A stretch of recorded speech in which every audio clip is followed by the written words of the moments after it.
14. Quais sonhos podem vir? Jace se mexeu desconfortavelmente na cama estreita da Cidade do Silêncio. Não sabia onde os irmãos dormiam e eles não pareciam inclinados a revelar. O único lugar que parecia haver para ele deitar era uma das celas abaixo da cidade onde normalmente mantinham os prisioneiros.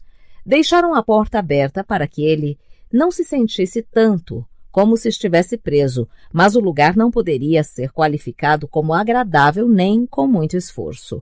O ar era abafado e espesso.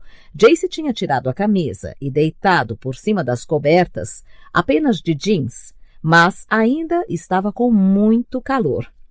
A cor das paredes era cinzenta. Alguém havia marcado as letras JG na pedra logo acima de sua cama, deixando a ele a tarefa de imaginar o que significaria, e não havia nada no recinto, além da cama, um espelho quebrado, que lhe devolvia o reflexo em pedaços distorcidos, e a pia. Sem falar nas lembranças, mais do que desagradáveis, que o quarto despertava. Os irmãos entraram e saíram de sua mente a noite inteira, até que estivesse se sentindo como um pano torcido. Como eram tão reservados em relação a tudo, Jace não tinha a menor ideia de se estava tendo algum progresso ou não. Não pareciam satisfeitos, mas também nunca pareciam. O verdadeiro teste, sabia, seria dormir. Com que sonharia? Dormir, sonhar talvez. Rolou enterrando o rosto nos braços. Não achava que pudesse suportar mais nenhum sonho em que machucasse Clary. Acreditava que poderia enlouquecer de fato e a ideia o apavorava. O prospecto de morrer nunca o assustou tanto, mas pensar em enlouquecer era quase a pior coisa que poderia imaginar. No entanto, dormir era a única forma de saber. Fechou os olhos e se forçou a dormir. Conseguiu e sonhou. Estava no vale em Idris, onde lutou contra Sebastian e quase morreu. Era outono e não verão, como quando estivera lá pela última vez. As folhas explodiam em ouro, castanho avermelhado, laranja e vermelho. Estava perto da margem do pequeno rio, um riacho, na verdade, que cortava o vale ao meio. Ao longe, vindo em sua direção, havia alguém. Alguém que ainda não conseguia enxergar com clareza, mas o ritmo da pessoa era direto e intencional. Tinha tanta certeza de que era Sebastian, que só quando a figura chegou perto o bastante para que enxergasse com clareza, percebeu que não podia ser. Sebastian era alto, mais do que Jace, mas esta pessoa era pequena, a face estava coberta por sombras, mas era uma cabeça, ou duas, mais baixa do que ele, e magra, com os ombros finos da infância, pulsos ossudos, saindo das mangas curtas demais da camisa. Max? A imagem do irmão caçula atingiu Jace como um golpe, e ele caiu de joelhos sobre a grama verde. A queda não o machucou. Tudo tinha os amortecimentos do sonho que era. Max tinha a aparência de sempre, um menino de joelhos nodosos, prestes a crescer e deixar aquela fase criancinha. Agora jamais aconteceria. Max, disse Jace. Max, sinto tanto. Jace.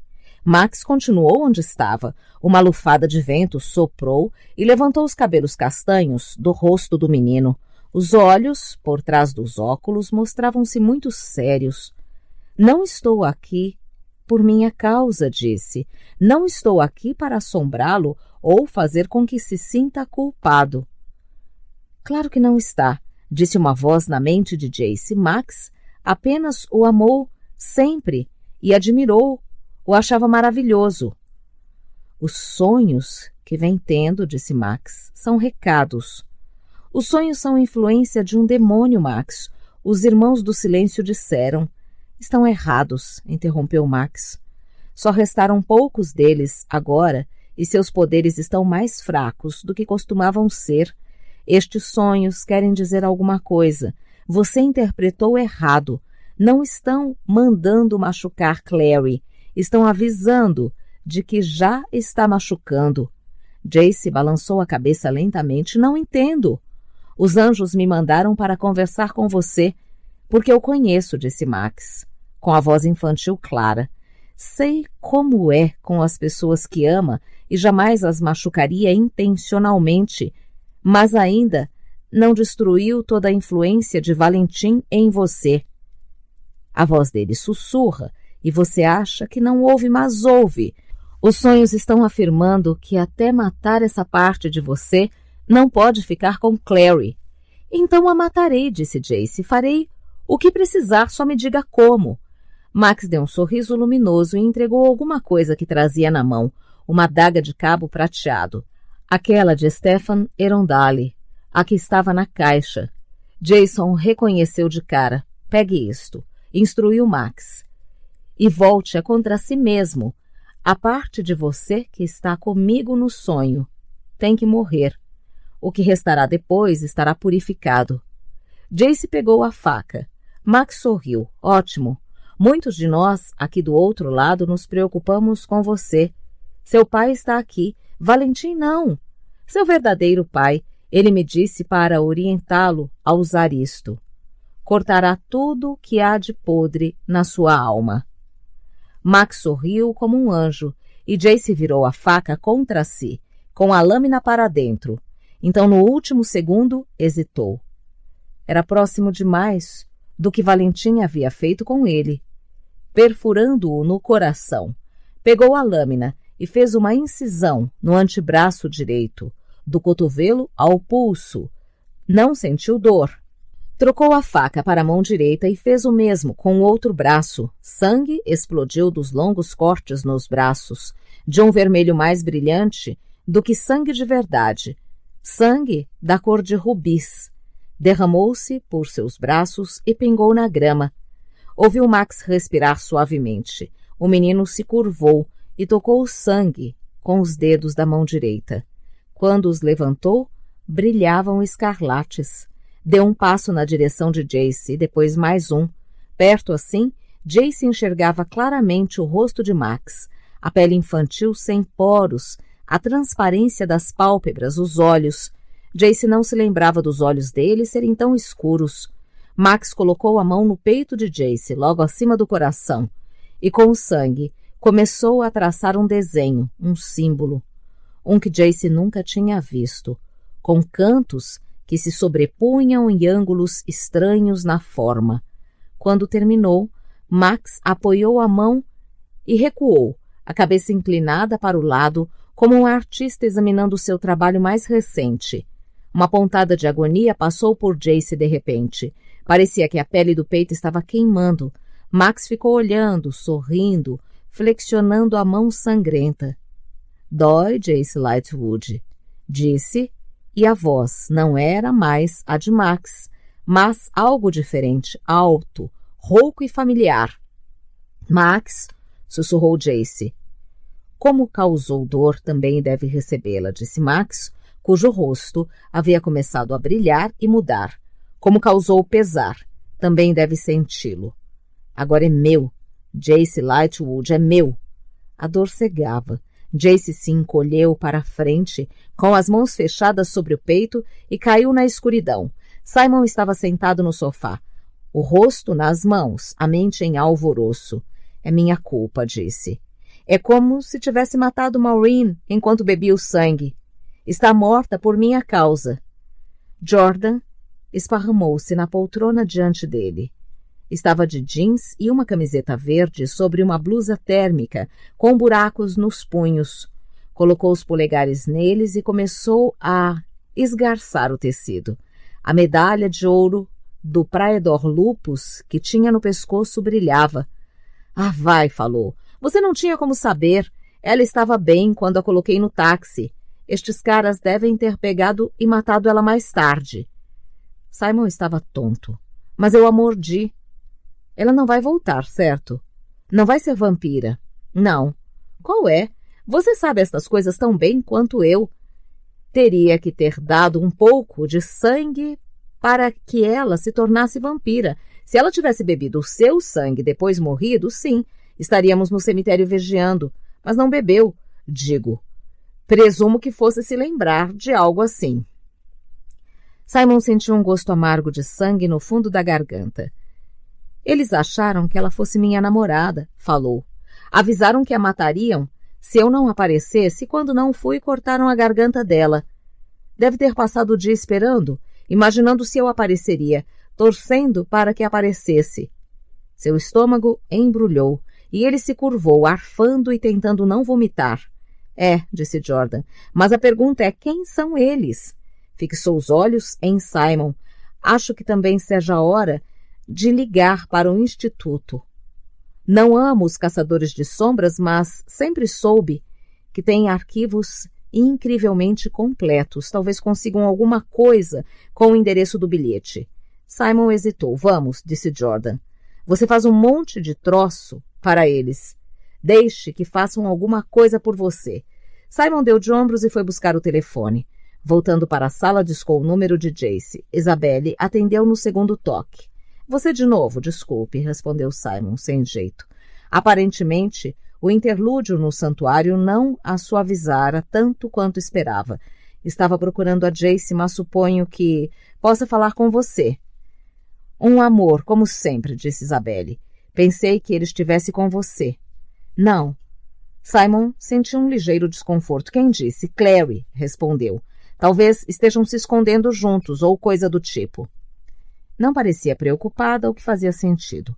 A última pessoa que mentiria em relação à localização de Jace, se ele estivesse correndo perigo, seria Clary. Seja como for, Jace deixou o telefone no quarto. Se o vir, lembre que tem que ir à festa nos Grilhões hoje à noite. Clary vai matar ele se não aparecer. Simon tinha quase se esquecido de que ele deveria comparecer à festa. Tudo bem, disse ele. Isabelle, ouça, temos um problema aqui. Desembucha, adoro problemas. Não sei se vai adorar este, comentou incerto e relatou rapidamente a situação.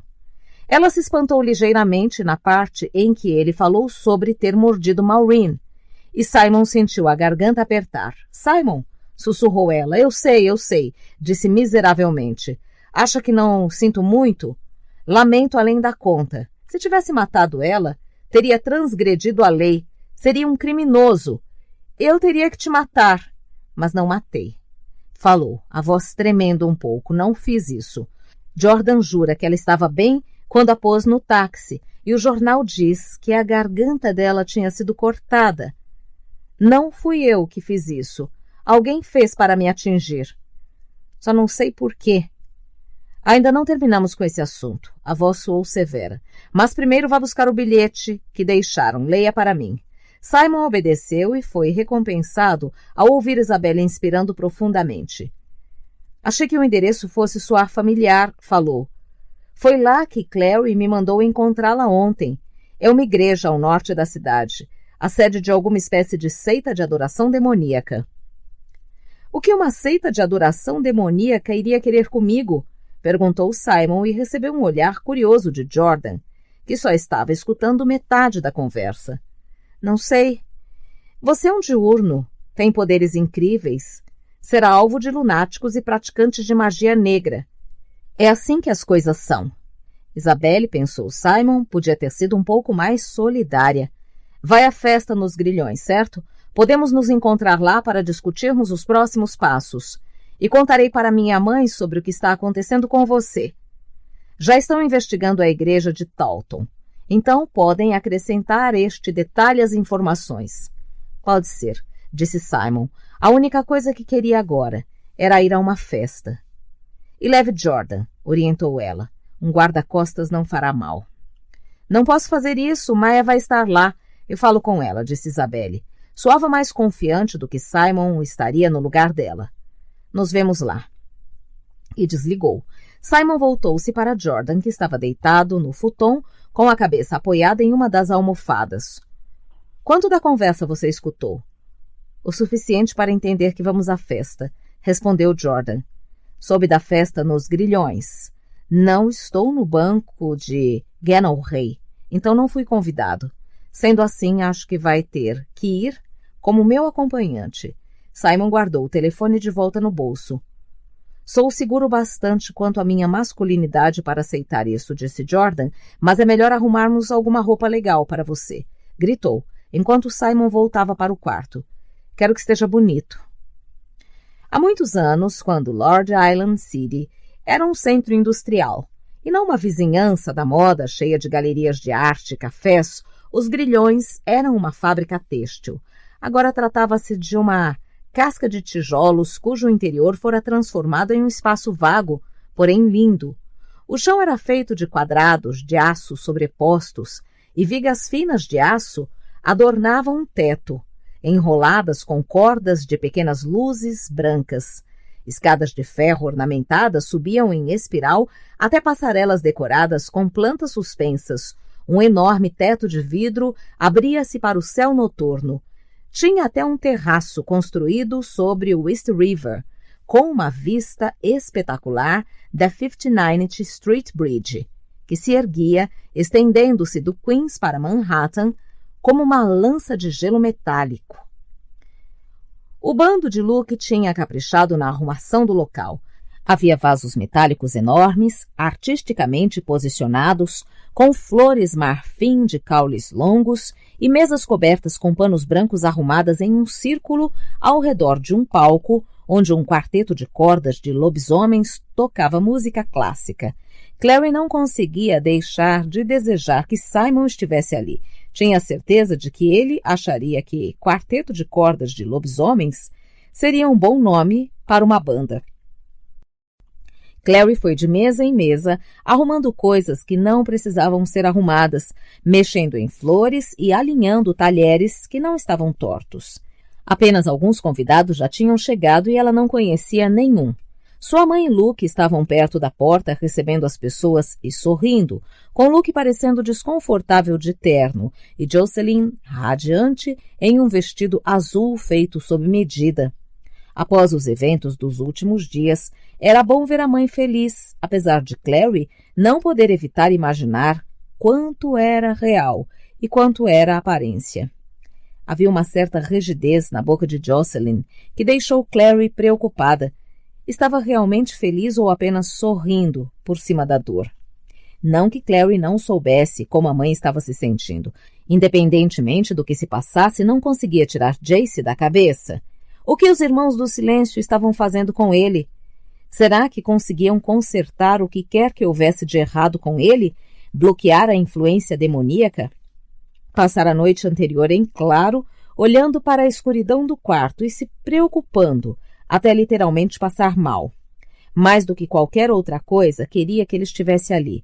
Tinha escolhido o vestido que estava usando, dourado claro e mais justo que o usual, na esperança de que Jace fosse gostar.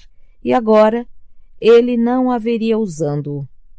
Era uma preocupação fútil, sabia disso. Ela passaria o resto da vida vestindo um barril, se isso significasse que Jace iria melhorar.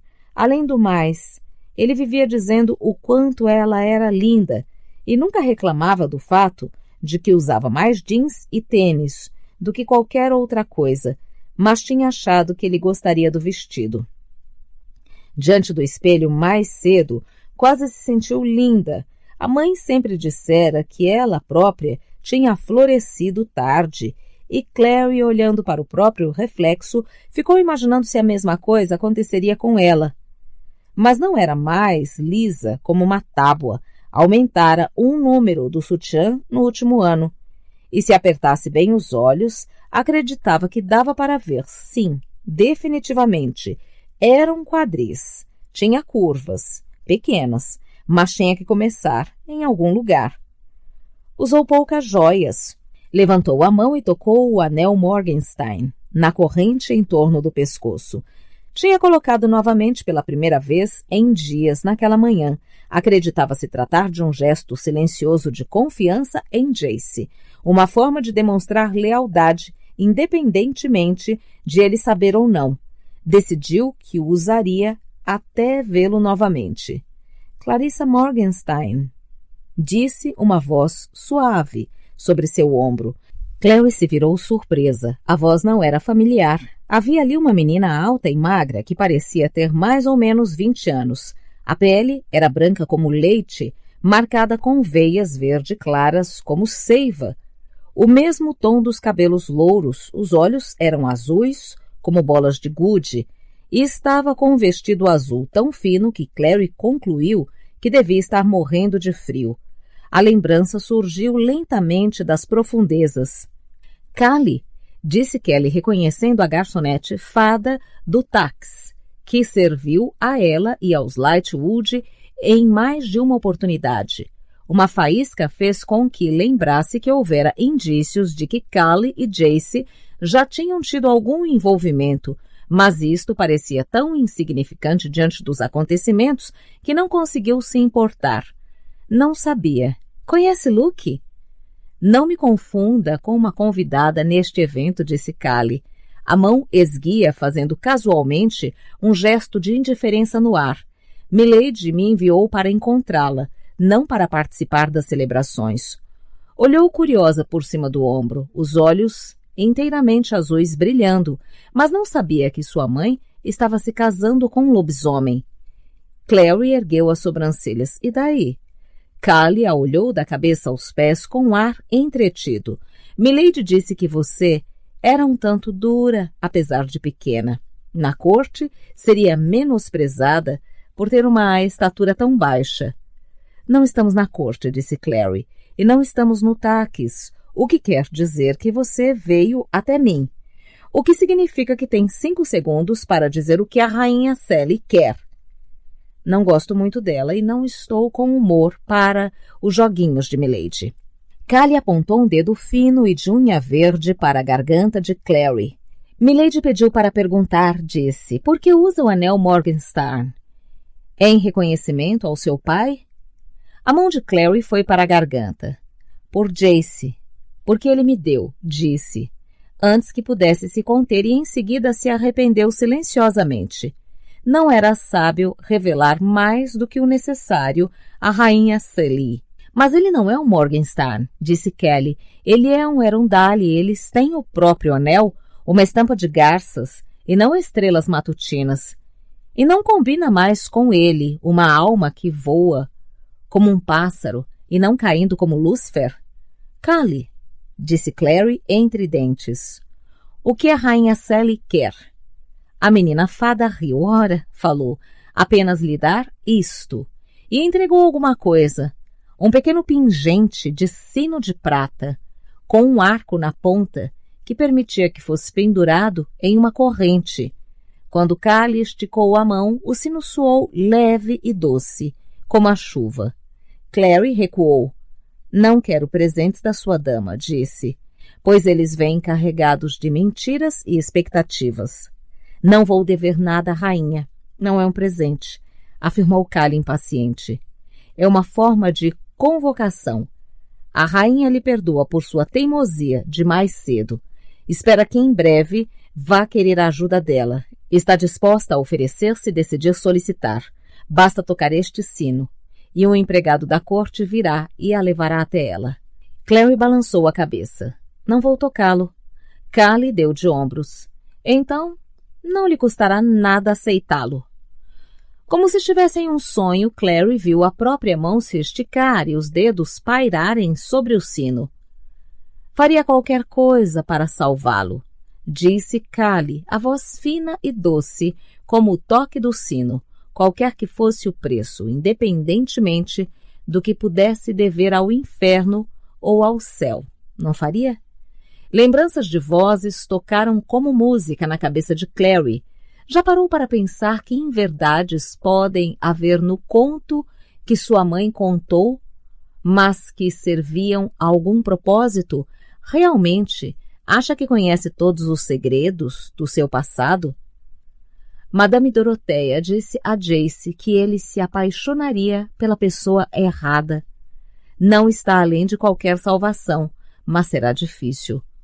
O sino tilintou quando Clary o pegou, guardando-o na palma. Callie sorriu, os olhos brilhando como contas de vidro. Uma escolha sábia.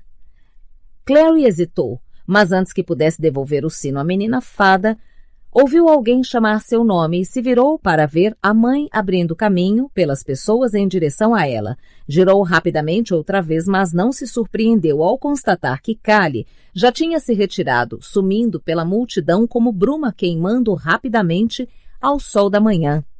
Clary, disse Jocelyn, abraçando-a. Estava te procurando e Luke apontou para você aqui sozinha, tudo bem? Sozinha. Clary imaginou que tipo de feitiço Callie teria utilizado. Teoricamente, a mãe não conseguia enxergar através de quase tudo. Tudo bem, mãe. Cadê o Simon? Pensei que fosse vir.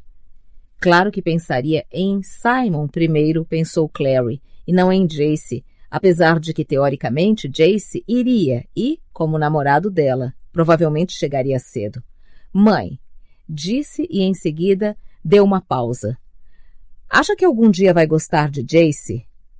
Os olhos verdes de Jocelyn suavizaram. Eu notei que ele não estava aqui, Clary. Só não sabia se você queria conversar sobre isso. Quero dizer, prosseguiu Clary obstinadamente. Acha que tem alguma coisa que ele possa fazer para que goste dele? Tem, disse Jocelyn. Poderia fazê-la feliz. Tocou suavemente o rosto de Clary, que cerrou a mão, sentindo o sino contra a pele. Ele me faz feliz, respondeu Clary, mas não pode controlar tudo no mundo, mãe. Outras coisas acontecem. Não encontrou palavras. Como poderia explicar que não era Jace que a estava deixando infeliz, mas sim o que estava acontecendo com ele, sem revelar o que era? Você o ama tanto, falou Jocelyn levemente. Isso me assusta. Sempre quis mantê-la protegida. E veja no que deu, começou Clary. Então suavizou a voz. Não era hora de culpar a mãe, ou brigar com ela, não agora. Não, com Luke olhando para elas da entrada, o rosto iluminado com amor e ansiedade.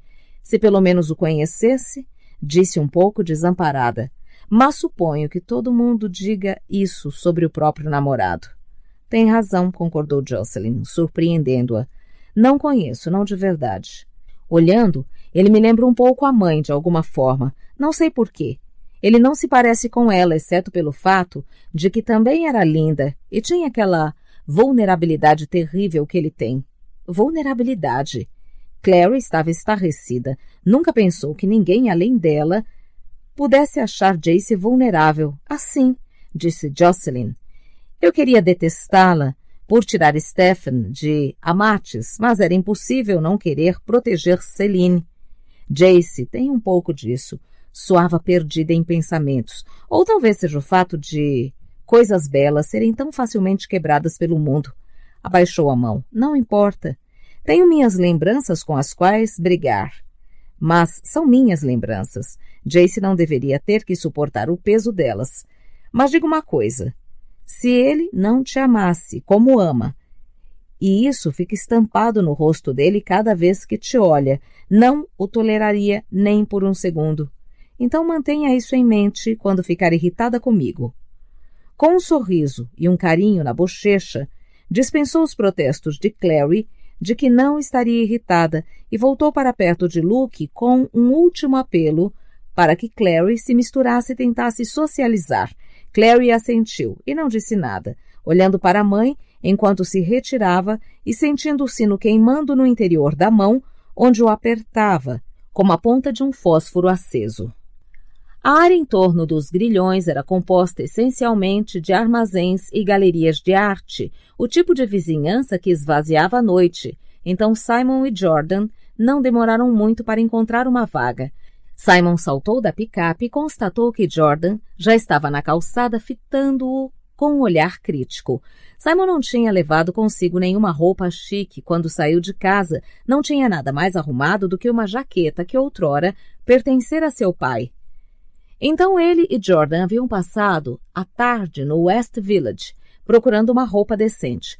Finalmente acharam um antigo terno Zegna em uma loja de consignação chamada Love Saves the Day, que essencialmente vendia botas de plataforma com purpurina e cachecóis Puch dos anos 1970. Simon suspeitava que a maioria das roupas de Magnus viesse de lá. O quê? Disse agora, puxando desconfortavelmente a manga do paletó. era um pouco pequeno para ele, apesar de Jordan ter opinado que ninguém notaria, se não abotoasse. Está muito ruim? Jordan deu de ombros. Não vai quebrar nenhum espelho, disse. Só estava me perguntando se está armado. Quer alguma coisa? Uma adaga, talvez? Abriu um pouco o próprio paletó e Simon viu algo longo e metálico brilhando contra o forro. Não é à toa que você e Jace se gostam tanto. São dois arsenais ambulantes malucos. Simon balançou a cabeça, cansado, e se virou para ir em direção à entrada dos Grilhões. Era do outro lado da rua, onde havia um toldo dourado, projetando um retângulo de sombra na calçada que fora decorada com um tapete vermelho escuro, com a imagem de um bolo estampada em ouro. Simon não pôde deixar de se sentir levemente entretido. Apoiada em um dos mastros que sustentavam o toldo encontrava-se Isabelle. Estava com o cabelo preso e usava um longo vestido vermelho com uma abertura na lateral que mostrava boa parte da perna. Círculos dourados subiam pelo braço direito da jovem. Pareciam pulseiras, mas Simon sabia que, na verdade, era o chicote de Electron. Estava coberta por marcas. Entrelaçando-se pelos braços, desciam pela coxa, cercavam a garganta e decoravam o peito, do qual boa parte era visível graças ao decote. Simon tentou não encarar. Oi, Isabelle, disse. Ao lado de Simon, Jordan também tentava não olhar muito. Disse ele. Eu sou Jordan. Já nos conhecemos, respondeu Isabelle friamente, ignorando a mão estendida do rapaz. Mas estava tentando arrancar sua pele da cara, e com razão. Jordan pareceu preocupado. Ela está aqui? Está bem? Está aqui, respondeu Isabelle. Não que o estado dela seja da sua conta. Me sinto meio que responsável, afirmou Jordan. E onde está essa sensação? Dentro das suas calças, talvez. Jordan pareceu indignado. Isabelle acenou com a mão fina e decorada. Veja bem, o que quer que tenha feito no passado é passado. Sei que é do Praetor Lupus agora, e contei a Mai o que isso significa. Ela está disposta a aceitar que você está aqui e ignorá-lo. Mas é o máximo que terá. Não a incomode, não tente falar com ela, sequer olhe para ela.